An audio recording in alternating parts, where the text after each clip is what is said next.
Hey, James, something you said leads me into this one.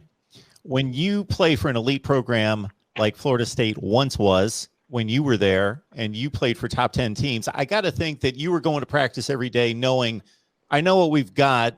I know what this practice is going to look like. And every practice looked almost the same in regards to effort, execution, guys getting after it. Every practice looked almost the same in terms of it not being like great one day, then the next day. And I got to think that Florida State's in kind of this place where at 5-7 this last year, they've not been a good football team, but they've got a lot of talent in spots that I got to think that their practices have been pretty uneven for a number of years.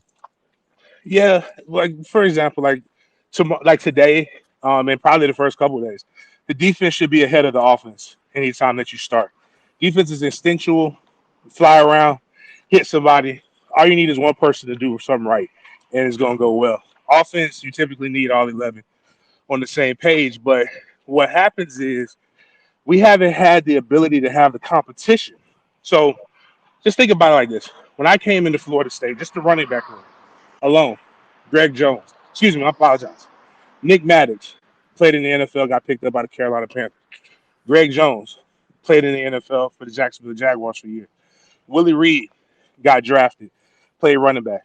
Leon Washington, Lorenzo Booker, a guy people don't really know, Thomas Clayton, who ended up transferring to Kansas State, played in the NFL.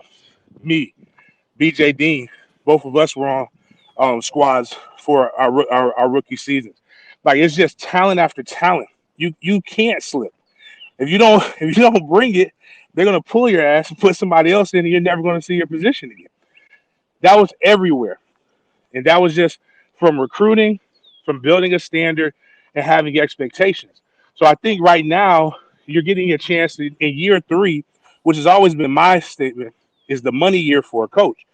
Don't fire a coach before year three because you don't know what you got. But right now, you can kind of see that Mike has the guys who are here. And I had a conversation with Kalen DeLoach. I said, hey, how is practices going? How do you feel about coach? He's like, well, he's not yelling at us as much. He's not in our throats because we know what to expect. So it's not like Mike is calmed down by no means. Mike is still a freaking energizer bunny all over the place. But you don't have to cuss out kids for jogging as much because they know you got to be on the hop to the next thing. So between that competition, like, this is the deepest the wide receiver room has been.